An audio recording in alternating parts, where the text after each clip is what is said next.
Hello everyone, welcome back to my channel. Now, like I always say, don't forget to hit the like and subscribe button before we get started. I still haven't found out where the button is, but there's gonna be one somewhere. So have your finger poised, okay? To when you see a button, just hit it, all right? And you'll get to me. You'll get to me somehow. I mean, there's always a way, isn't there? Now, I'm not normally this chatty every day, but my computer's gone in for an overhaul. So I've got a little bit of time on my hands. And I thought, I was just thinking about something wonderful today. And I thought I would share it with you. Because quite often I dream about this. And this is absolutely true. I used to have a second-hand shop in Stoke Newington Church Street, N16, where I lived. And I miss it very, very, very much. And it's really weird how, you know, my mind goes back to these dreams quite often. And my shop was called Junk and Disorderly, and it was quite well known. You know, a lot of people used to go in there and it used to get nice write-ups, and I used to buy and sell everything. I took it over after doing a play. I'd done a play down the King's Road at the Man in the Moon, and like every actor, you know, I'm always like scraping around to make a few quid. And the person that owned the shop before me, Johnny O'Beanie, it was like my dad. Absolutely, closest thing. He's gone now, you know, bless him. But he was absolutely wonderful. And he was a real East End ducker and diver, you know. And he had the shop, and we used to call it Crappos. So imagine people used to ring up and say, hello, is that Crappos? Anyways, I found it funny. It is funny, you know, ringing up asking for crappos. And so anyway, I took it over. I couldn't keep up the joke, so I changed it to Junk and Disorderly. And there was so many things you would never believe. Some of the things I've seen, some of the stories I could tell you would never ever believe. But here's one that was absolutely fantastic. And my landlord, Mr. Marku, who was a lovely Greek man, and he was linked up to many people, you know, through business over the years and shipping and things like that. And one day he come to me, he said to me, Fiona, he said, my friend's got a warehouse and they've been storing stuff for some people and they haven't come back to collect it, and it's been in storage for years and now they've got to move it. Are you interested in buying it? Come and see the lot. I said, okay. So we drove down to, I can't remember, near Old Street. It was around the back of Old Street there. There was some big like factory building or something. And so we go in and he said, it's a lot of stuff and you've got to buy the lot. And I said, okay. So we go in, and when I tell you, I'm not kidding, there were 2 mammoth sized rooms full of boxes. He just said, you can't faff around. You can look in a couple of boxes and you just buy the lot. So I said, all right.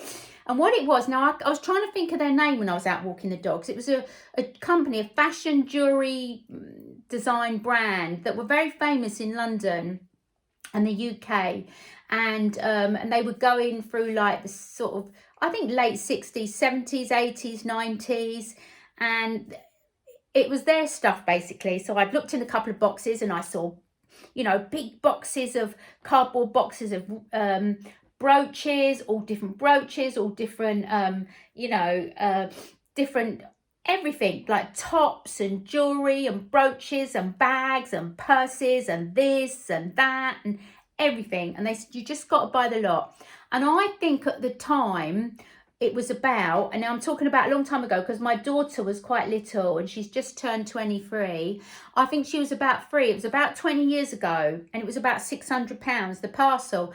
And I had to shift it all. And I had a Vauxhall Frontera estate. So it quite a big back. And I used to call it the TARDIS because I fitted everything in it.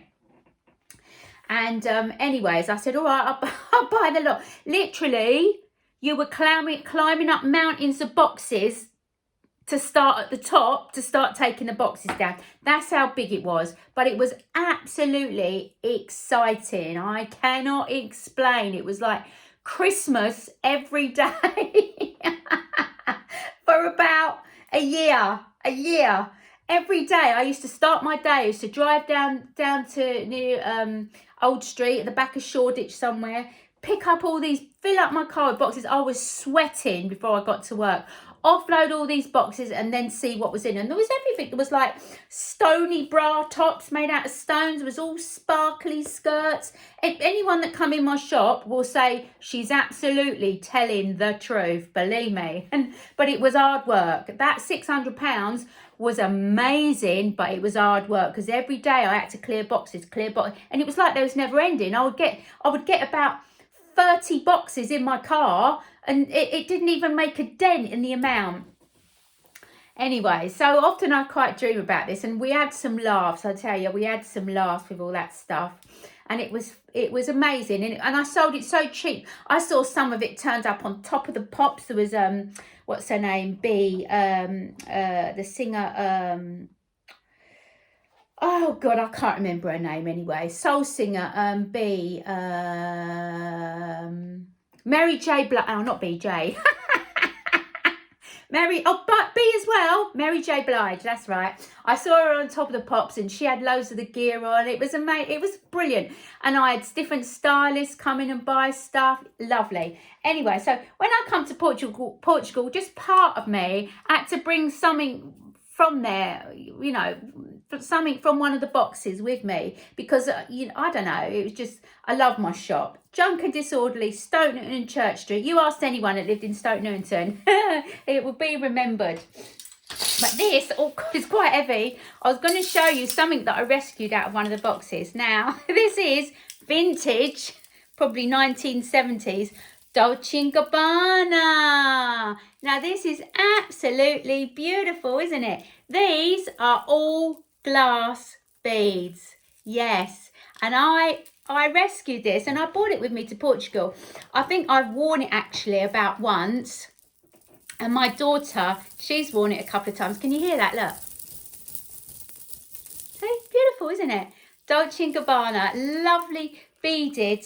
So it's really heavy to lift up, actually. A lovely beaded top. It looks kind of a bit cowboyish, doesn't it? Or cowgirl.